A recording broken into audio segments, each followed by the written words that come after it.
Hello बच्चों, good morning. Myself Dayachin Pathak. I welcome you all to my channel Physics Made Easy by DCP. So now we were discussing in class 12th about the first chapter, electric field and charges. In that, before that, in the last lecture we have discussed about electric dipole and electric field due to dipole at its axial point and equatorial point, at its axial point and equatorial point and general point. We have done 3 derivations. These are very important for the board exam and other competitive exam also. Now, what is today for physics? What is today in this channel? This is the new topic, same from same topic. Today also we are discussing from same topic, electric dipole. Now, what is today? Today is our task to find out torque on electric dipole in electric field. What is our task today? Today we will discuss about torque on electric dipole in electric field. Now, number first, there are few things which we don't know. Earlier we have not discussed about. Electric field we have discussed. What is dipole? Electric dipole we have discussed. Electric field we have discussed. Electric fields are of two type. कितने तरह के होते हैं? Two type. Uniform field and number second non-uniform. There are two type of electric field. Uniform electric field and non-uniform electric field. How many type of electric field? Two. Uniform field and non-uniform. That means this derivation will be of two derivation will be there. One for uniform, one for non-uniform. Number. We don't know yet about torque. Now, number first, what is torque? क्या होता है torque? See, the rotation force, a force which can rotate the body, that is called torque. Rotating force is called torque. Means एक ऐसा force जो किसी body पर apply हो और body को क्या कर दे? Rotate कर दे. That is called torque. Yes, I want to explain the torque. Let me take a book. Suppose I have a book. This is a book. Clear? I am going to two different cases. I am going to apply the force on this book in two different cases. Number first, see, this is my right hand. I am going to apply the force by right hand upward direction, and by left hand downward. Now, this book will not change its position if the force is equal and opposite. If right hand force will be more than left hand, book will move upward. If force of left hand will be more than right hand, then book will come downward. But if both are equal, then it will not move from its position. That means body will remain in equilibrium. Yes or no? That means if you see practically here, this is a book. This was ये थी book. इसमें मैंने दो force लगाए, F1 and F2. If F1 equal to F2, total force F equal to F1 minus F2 equal and opposite equal to 0, because both the forces are along the same line. These forces are along the same line. So when two equal and opposite forces are along the same line, उसी line पे लग रहे हो, जिस पे ऊपर वाला लग रहा है उसी लाइन पे नीचे वाला लग रहा है. That means if two equal and opposite forces are on same line, see, this equal and opposite forces are applied on same line. ये देखिए, this line is same. यहाँ पर इसका फोर्स यहाँ है, इसका फोर्स यहाँ है. The line is same. Due to that reason, the total force is coming 0. This is my first condition. Now in second condition, if I will take this book and now I am going to apply the force in different way. Right hand will apply the force on this side. By left hand I am going to apply this force on this side. Right hand force I will apply outward. I am going to apply right hand force outward. Left hand force inward. Now see. So this hand will apply force right outward. तो इस वाले से बाहर की ओर लगाएंगे और इससे अंदर की ओर. See, now the body start rotating. घूम रही ना body? ये body घूम जाएगी. Yes or no? So that means क्या हुआ? If now the left hand force is along this line and right hand force along this line. So two different lines are there. Now if you will apply the same force on same book in different way, now these F1 and F2 are not along the same line. F2 is in this, F1 is in this. F1 outward, inward, and this is outward. Yes or no? Inward and outward. Meaning outward and this one inward. देखिए अंदर की ओर आ रहा है और ये बाहर की ओर जा रहा है। Now these forces are along different lines. देखिए जरा गौर से, F1 is along this line and F2 along this line. Yes or no? That means these two forces are now along different lines. These two forces are along different lines. Is it clear? Now their total will be 0. Again their total will be 0. इन दोनों का total क्या होगा? 0. But they are not along the same line. Due to these two forces body start rotating, so they will produce a torque. इन दोनों के कारण force stable नहीं है, body stable नहीं है. These two forces are now rotate the body, so they produce rotational force. That rotational force is called torque. And how you will find out torque? Torque is a rotational force when two equal and opposite, F1 equal to F2. When two equal and opposite forces are along different lines, then they will rotate that body. And they will produce torque, and that torque will be found out by force magnitude.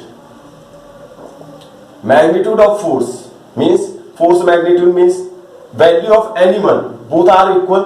Only magnitude, plus and minus you will not see. Only magnitude of force into perpendicular distance between the forces. What is the torque? Torque is represented by tau. Tau equal to magnitude of any one force. इन दोनों में से किसी एक की value, दोनों equal है तो एक की value, into perpendicular distance between them. This, the distance which is at angle 90 degree, perpendicular distance between them. उन दोनों के बीच की जो 90 degree पर distance है, that distance. So what is torque? Torque is the product of magnitude of force into distance between the perpendicular distance between the two forces. These two forces are called coupled forces. Equal and opposite, जोड़े हैं coupled forces. When two coupled forces are applied on a body in different line, along different lines, they should not in same line. If they will in same line, total will be 0 and body will not rotate. If they will along different lines, then also total will be 0, but they produce a rotation, that is rotational force. They produce a rotational force, that is called torque, and that torque will be find out by force of magnitude into perpendicular distance between them. This is called torque. तो समझ आ गया आपको? Torque के लिए क्या जरूरी है? The necessary condition for torque is that, क्या चीज जरूरी है टॉर्क के लिए? टॉर्क के लिए two equal and opposite forces होने चाहिए, जिन्हें हम कपल फोर्सेस कहेंगे, and they should be along the different line on the body, same body. They should be on same body but along the different lines. Different line के along होने चाहिए, एक ही line के along नहीं होने चाहिए, different lines के along होने चाहिए. Then they will rotate that body and they will produce torque. Rotational effect they will produce, that is called torque. Now our task is find out torque for electric dipole in electric field. But electric field are of two types, uniform and non-uniform. That means the derivation will be two. Number first, शुरू करते हैं. Number first, torque on electric dipole in uniform electric field. Now in which field we are going to first discuss? In a uniform field. Everybody know we have discussed about uniform field. A field whose value remains same at every point is called uniform field. Let us consider this is a uniform electric field. This is a uniform electric field of strength E. Now in this uniform electric field we have to take a dipole. Let me take a dipole. This is a dipole of charge plus Q and second charge is minus Q. Distance of dipole is called 2L. Now we are taking it at angle theta. Sir, why you are taking it at angle theta? See, if we will take parallel to this field, theta will be 0. If we will take perpendicular, theta will be 90. If we will take anti-parallel, it will be 180. That means the derivation will be fixed. अगर हम कोई value ले लें तो वो derivation fix हो जाएगा, 0 degree के लिए हो जाएगा फिक्स. लेकिन अगर हम थीटा लेके चलें तो जनरलाइज डेफिनेशन डेरिवेशन होगा, मतलब जनरल हो जाएगा, उसमें फिर वैल्यू रख के हम कुछ भी निकाल सकते हैं. Due to that reason we will not take any particular case, we are taking the dipole at angle theta. So let us consider dipole, its name AB. Let us consider dipole AB kept in a uniform electric field E at angle theta. At angle theta. Now, according to the rule, first we have to check is there any condition is going to produce for torque. क्या यहाँ पर torque के लिए condition पैदा हो रही है? क्या condition होती है torque के लिए? Two couple forces along different lines. दो इक्वल और अपोजिट फोर्सेस होने चाहिए अलोंग डिफरेंट लाइन. अगर ऐसा है तो टॉर्क निकलेगा. पहले चेक करेंगे ऐसा है या नहीं. Let's see. चलिए शुरू करते हैं. Now there are in a dipole there are two charges, one is plus q, one is minus q. When we will keep that dipole, when we will keep that dipole in external electric field, these two charges will also will be in external field. अगर हम dipole को किसी external field में रख देंगे तो उसके दोनों चार्जेस कहाँ जाएंगे? external field में. अब हम क्या जानते हैं? We know force on a charge in electric field. In previous derivation we know about that whenever a charge will be in electric field there will be a force on it, F equal to QE. F is also vector quantity, E is also vector quantity. Whenever a charge will be in electric field there will be a force on it. ये हमने पढ़ा था. This is the physical significance of electric field. Electric field का physical significance ये है कि अगर कोई चार्ज किसी इलेक्ट्रिक फील्ड में है, अगर कोई चार्ज Q किसी इलेक्ट्रिक फील्ड में आता है, अगर कोई चार्ज Q किसी इलेक्ट्रिक फील्ड में आता है तो उस पर अपने आप क्या लगेगा? एक फोर्स लगने लगेगा QE. क्या लगेगा? एक फोर्स QE.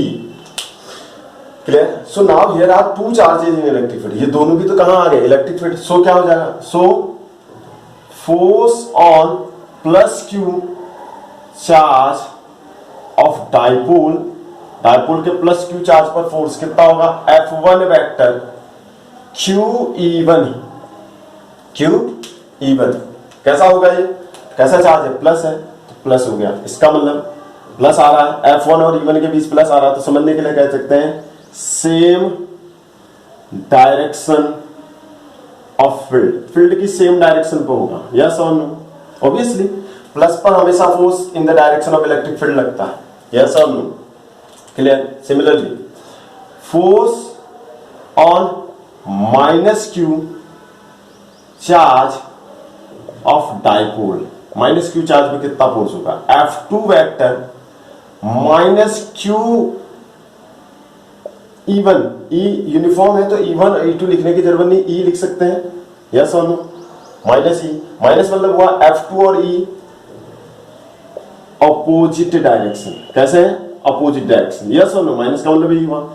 यस और नो? मैंने E1 E2 नहीं किया. क्यों नहीं किया? बिकॉज यूनिफॉर्म फील्ड है. The value of uniform field will remain same. यहां पर भी E होगी और यहां पर भी E होगी because at every point its value will remain same.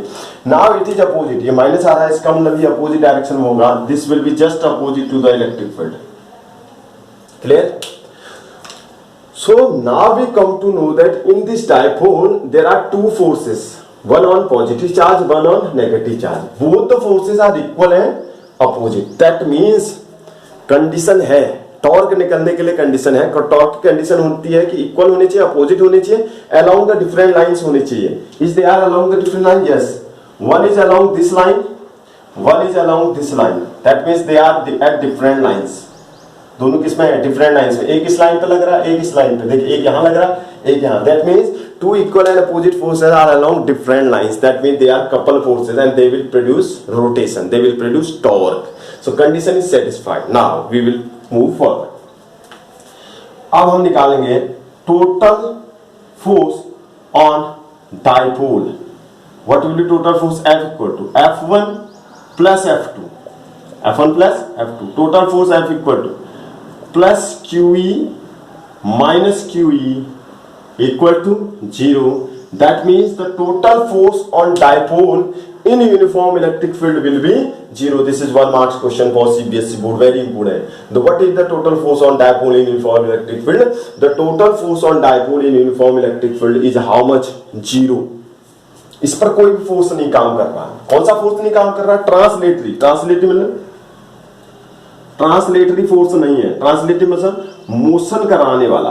जो मूव करा सकते हैं वो, जो मूव करा सके वो फोर्स इस पर काम नहीं कर रहा, लेकिन एक रोटेशन फोर्स प्रोड्यूस जरूर होगा क्योंकि कंडीशन सेटिस्फाई कर रहा है। मतलब ये जो डायपोल है, ये डायपोल है, ये इसके फील्ड में मूव नहीं करेगा, it will not move right and left in this field, move नहीं करेगा, लेकिन क्या करेगा, रोटेट करेगा, because condition is going to satisfy. तो कंडीशन कहती है कि इक्वल और अपोजिट फोर्सेस होने चाहिए टॉर्क के लिए। चलिए अब निकालते हैं टॉर्क ना। तो टॉर्क बनेगा, ये तो कंफर्म हो गया। Torque on dipole, torque on dipole, torque is represented by tau. Torque क्या होता है, magnitude of force into perpendicular distance between the forces, है ना। चलिए टॉर्क होता है magnitude of any one force. Q1 कितना है, प्लस QE है, और Q2 कितना है, F2 कितना है, माइनस QE है। तो मैग्नीट्यूड रखना है, मैग्नीट्यूड में तो QE हो गया, ओनली मैग्नीट्यूड, वेक्टर भी नहीं लगाएंगे क्योंकि क्या रखना है, magnitude into perpendicular distance between the forces. देखिए परपेंडिकुलर, ये यहां लग रहा है, ये यहां लग रहा है, इनके बीच की परपेंडिकुलर डिस्टेंस ये हुई ना, ये इस लाइन पे है, इस लाइन और इस लाइन के बीच की परपेंडिकुलर डिस्टेंस है। अब यहां देखिए 12 कितने एंगल पर है, थीटा। 12 के कितने कंपोनेंट हो सकते हैं, दो, 12 cos theta, 12 sin theta. We can divide, this is the position between them, तो इसके दो कंपोनेंट हो सकते हैं। जिसके साथ एंगल बना रहा वहां होगा 2l cos थीटा, उससे 90 डिग्री पे होगा 12 sin थीटा। तो परपेंडिकुलर डिस्टेंस इनके बीच कितनी है, 2l sin theta. What is the perpendicular distance between them? 2l sin theta. Now tau equal to 2ql, साथ रख सकते हैं, E sin theta. 2ql is called P, momentum, P sin theta. This is the torque on a dipole. यह है torque dipole पे, कितना है, 2ql is called P. आप डायपोल वाला टॉपिक देखेंगे उसमें दिखेगा 2ql को क्या बोलते हैं, P. तो ये this is the torque on electric dipole in uniform electric field. Now, if you write in vector form, torque is vector because torque is rotational force. Torque क्या है, rotational force. Force हमेशा vector होता है। तो tau vector हमें पढ़ा है कि vector A cross vector B, 11th class में पढ़ा, vector A cross vector B होता है AB sin थीटा, होता है ना। तो यहां पर क्या है, इसका मतलब हम कह सकते हैं AB sin theta equal to होगा vector A cross vector B। तो PE sin थीटा क्या होगा, सो P sin थीटा होगा vector P cross vector E, that means it will be vector P cross vector E, both are vector quantity. Yes और no, क्या है, clear. So tau vector equal to vector E P cross vector E. So this is the torque on electric dipole in uniform electric field. Now many things are there. This is the vector form. Now we all know about it, this thought that the cross product of A and B, अगर दो vector हैं, vector A और vector B, उनका cross product A cross B हमेशा कितने पर होता है, perpendicular to that plane where A and B are there. So tau vector is coming how much, P cross E. अगर P, this is E, this is P, अगर P और E के बीच का एंगल कितना है, थीटा, तो जो tau होगा it will always form an angle 90 degree. So the cross product of two vector is always perpendicular to the plane where the vectors are. जहां वेक्टर होते हैं उस प्लेन के परपेंडिकुलर होता है. तो P और E जहां होंगे उससे 90 डिग्री पर कौन होगा, टाउ होगा, because tau is the cross product of two vectors P and E. So what is the direction of P? P will make an angle 90 degree with E and P, always perpendicular to that plane where these two are working. Clear? समझ गया? कितने degree पे होगा, 90 degree. Clear? कैसे बता रहा हूं आप देखिए, ये P कितने एंगल पर है, P है थीटा एंगल. P के दो कंपोनेंट करोगे तो यहाँ कौन सा कंपोनेंट आएगा, P cos थीटा. इससे 90 डिग्री पे कौन आएगा, P sin थीटा. देखिए टाउ इक्वल टू है PE sin थीटा, है ना. तो याद रखिएगा it will always form angle 90 degree with it. कोई भी दो वेक्टर्स का जो डॉट प्रोडक्ट होता है वो हमेशा उन दोनों वेक्टरों के प्लेन से कितने का एंगल बनाता है, 90 degree. This is the rule. So tau will be perpendicular. Clear? Now torque tau is coming PE sin theta.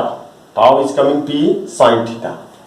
कितना आ रहा, P sin थीटा. और वेक्टर फॉर्म हम इसे लिख सकते हैं वेक्टर फॉर्म में, tau vector equal to P vector cross E vector, A cross P, and it will be always 90 degree. ये इससे भी 90 डिग्री बनाएगा, इससे भी 90 डिग्री पे होगा, because it is a cross product of two vectors. Now condition, condition कई सारी हो सकती है। कंडीशन नंबर 1, पहली कंडीशन क्या है, if theta equal to 0 degree, अगर थीटा कितना डिग्री हो जाए 0 डिग्री, मतलब क्या है, this is the uniform electric field E।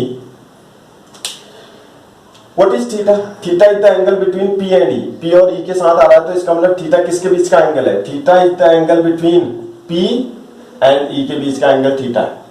If theta is 0 degree, क्या मतलब, अगर थीटा 0 है तो this is dipole, minus Q plus Q separated by distance 2l, p direction is minus to plus, right?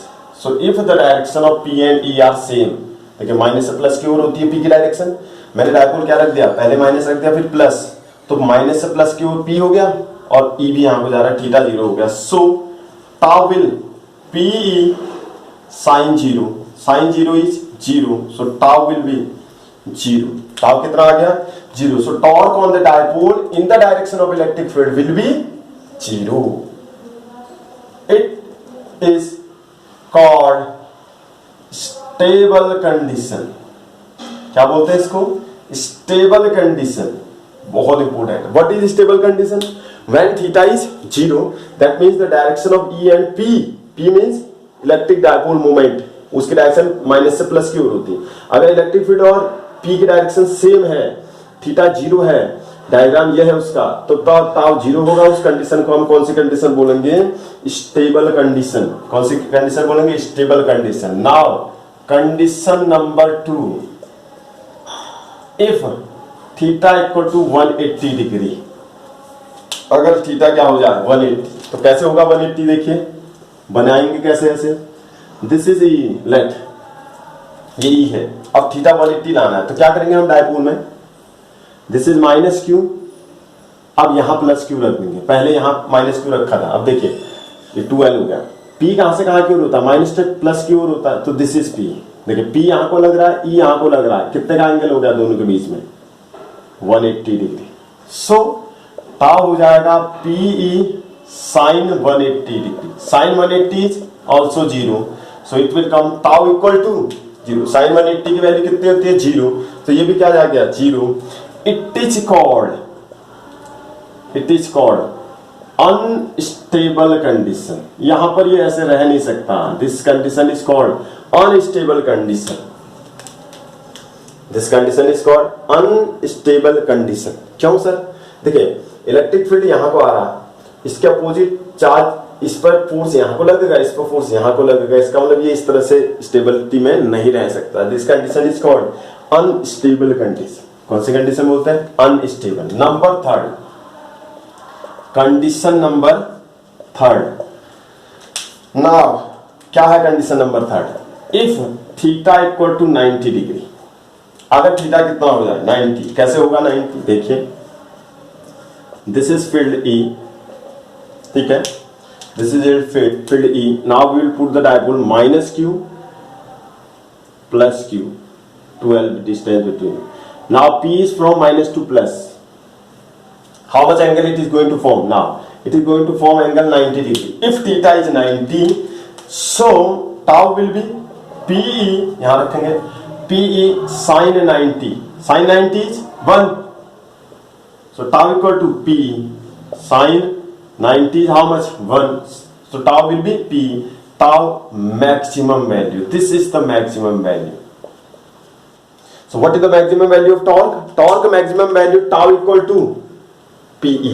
What is the maximum value of torque? Torque maximum value tau equal to PE, and it will become under this condition when theta will be 90 degree. Theta 0 होगा तो stable condition होगी, theta 180 होगा तो unstable condition होगी, theta 90 होगा तो maximum value condition होगी of torque. So question पूछेगा simply, under which condition the torque will be maximum on an electric dipole when theta is how much degree, 90 degree. Is it clear?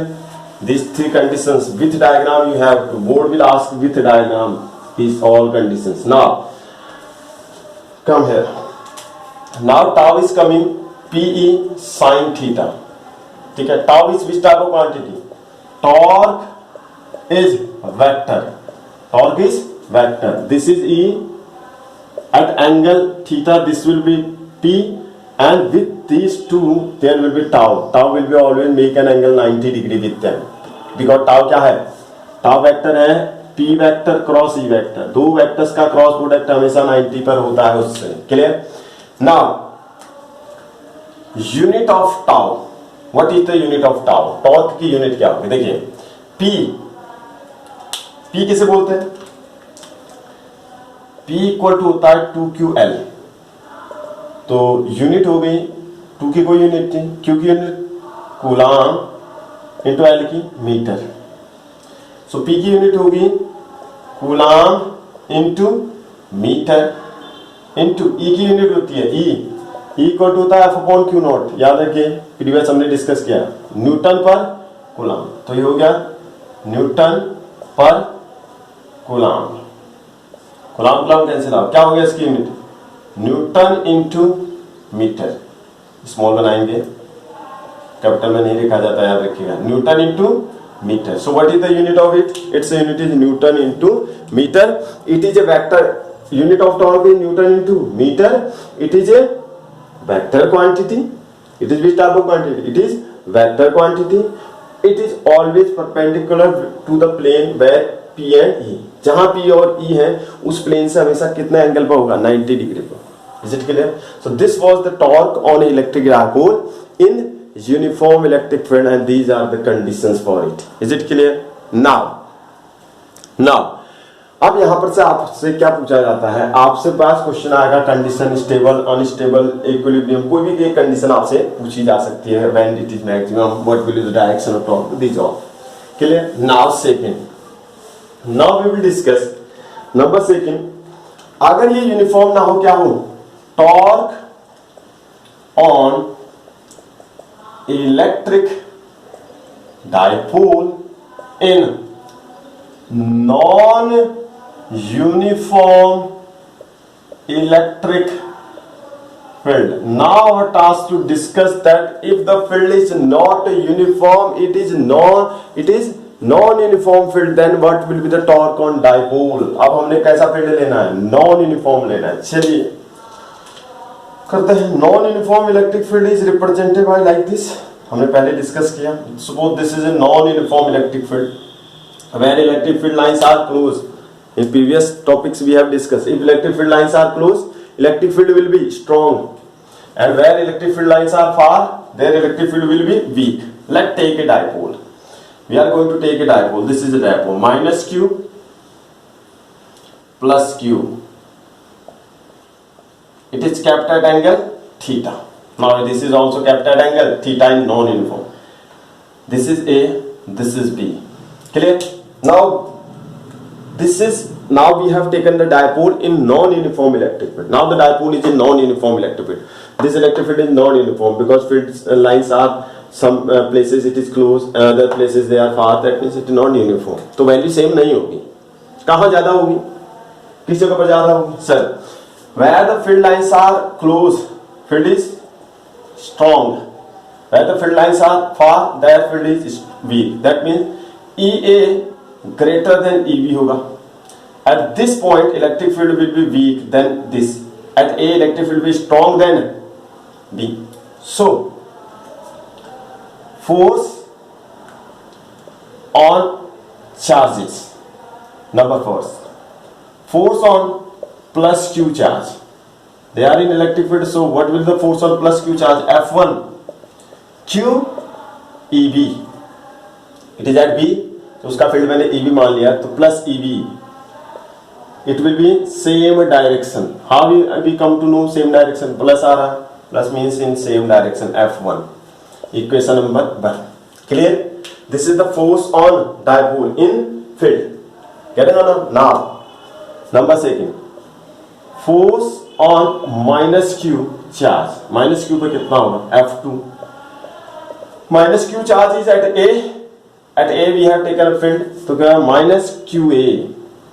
Equation number 2 in opposite direction. Minus is coming, that means it is in opposite direction. F2. Clear? It will be in same, plus is coming minus. Now total force F equal to F1 plus F2. Forces sum होंगे, कितना आएगा QEB minus QEA, vector लगा देंगे QA. Now QA not equal to QB, EA not equal to EB, ये दोनों equal तो है नहीं. सो F not equal to 0. That means the total force in non-uniform electric field is not 0. That means the total force on non-uniform field is not 0. That means there will be translatory motion. कैसा motion होगा? Translatory, मतलब ये dipole यहां move करेगा. जैसे ये dipole रखा है, ये आगे को फील्ड में भी मूव कर सकता है, पीछे को भी कर सकता है, आगे को भी. इसका मतलब जैसे यूनिफॉर्म फील्ड में टोटल फोर्स क्या आ रहा था? 0. सो वहां पर मोशनल फोर्स नहीं था, यहां पर मोशनल फोर्स है, जिसे कौन सा फोर्स बोलते हैं? Translatory force. दैट मींस ये रोटेशन करने के साथ साथ क्या करेगा? मूव भी करेगा. समझ रहे हैं? ये रोटेशन करने के साथ साथ क्या करेगा? मूव भी करेगा. It there will be motion that is called translatory motion. कौन सा मोशन होगा? इस पर एक मोशन होगा जिसे कौन सा मोशन बोलेंगे? Translatory motion. क्या बोलेंगे हम इसको? ट्रांसलेटरी मोशन बोलेंगे. क्या बोलेंगे? Translatory motion. So there will be a motion which is called translatory motion. Clear? Getting out? So there will be a motion. आता है, ये क्वेश्चन आता है. वो क्वेश्चन क्या होता है? फाइंड, क्वेश्चन है find force on A dipole in non uniform electric field. हमारा टास्क होता है, अभी हमने पढ़ा है non uniform electric field total force is not 0. In uniform electric field, total force will be 0 because E will be same at every point. There will be forces QE and minus QE. In non-uniform electric field, forces are QE1 and QE2. E1 and E2 are not equal. That means there will be a force. There the total force will not 0. There will be a translatory force. Now, हमारा अगला topic होता है कि उसी translatory force को हमने find out करना होता है. Let this is a non-uniform electric field. Consider a non-uniform electric field. This is a non-uniform electric field. In this electric field, there is a charge in x-axis. Where in which axis I have kept it? In x-axis. This is a charge plus Q minus Q. This dipole is kept in where? This dipole is kept in x-axis. Non-uniform electric field. This is A. This is B. So we can say electric field at A greater than electric field at B because where the field lines are close, their field will be strong. So यहाँ ज्यादा करीब है इससे, तो यहाँ पर E ज्यादा होगा. क्लियर? ना हमने निकालना इस पर कितना फोर्स काम करेगा. देखिए, force on plus Q charge पर फोर्स कितना होगा? F1 वेक्टर होगा QEA प्लस में होगा. हम कहेंगे सेम डायरेक्शन, प्लस मतलब same direction. Clear? Next, force on minus Q charge कितना होगा? Force on minus Q charge F2 minus QEB, minus मतलब opposite direction. Equation number 2. Yes on. Now total force let the distance 12 मैंने distance मान ली. Total force कितना होगा? Total force होगा F equal to F1 vector plus F2 vector. Total force कितना होगा? F1 vector plus F2 vector. कितना होगा? F1 vector plus F2 vector. तो कितना आ गया? F vector equal to QA plus की जगह हो जाएगा माइनस QEB. माइनस में है ना, ये प्लस में. तो टोटल फोर्स F हो गया, Q कॉमन ले लिया, EA माइनस EB. तो हम कह सकते हैं टोटल फोर्स F हो गया Q डेल्टा E. डिफरेंस को डेल्टा लिख दिया. F equal to Q delta E. This is the force, total force on dipole. This is the total force on dipole. F dash equal to Q. F dash equal to Q E dash. This is the total force on dipole. Clear? Now if you will take that, if we are going to take that condition, see, this is the total force. Now we know one thing, we know E equal to F upon Q naught. If the difference is delta E, force is F, and at the place of Q we will put Q, then F should be Q delta E. यहाँ से भी आना चाहिए, वही आ रहा नहीं आ रहा. So that means this is the total force on dipole in a non-uniform electric field. In a non-uniform electric field, this is the total force on dipole. So what is our task? Our task was to find out the total force on dipole in a uniform electric field. Clear? Now we know dipole moment. We are going to change it in another condition. एक और condition निकलते हैं, उसे निकाल दें. Dipole moment P equal to charge into distance between them. So P will become Q into 2L. Q into 2L. Is it clear? So from here Q equal to P upon 2L. So F equal to, यहाँ रख दीजिए, F equal to क्या हो जाएगा? P upon 2L delta E. P upon 2L delta E. Let 2L equal to delta x. X axis में है, मैंने मान लिया उनके बीच की डिस्टेंस कितनी है, लेट कंसीडर कर लिया कि उनके बीच की डिस्टेंस डेल्टा x है. सो F कितना हो जाएगा? P delta E upon delta x, और हम लिमिट में लिख देंगे कि delta x tends to 0. It should be very small. Delta x tends to 0 मतलब डेल्टा x टेंड्स टू 0 मतलब it is very small, and with this small distance we have taken 2L. So this is the force on electric dipole in non-uniform electric field in the term of momentum.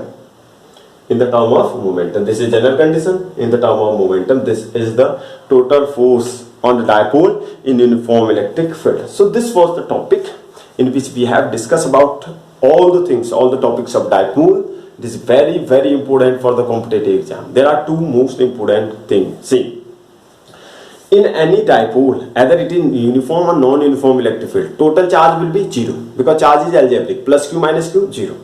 In uniform electric field, total force will be 0. But now in non-uniform electric field, total force will be not 0. In uniform and non-uniform electric field, in uniform electric field, total force will be 0, torque will be there. In non-uniform electric field, there will be a force, translative force as well as torque. But in both the cases, total charge will remain 0 because charge addition is algebraic. So I hope that you learn something from it. फिर मिलूंगा अगले किसी नए topic के साथ. तब तक के लिए अलविदा. Please stay home and stay safe. Bye.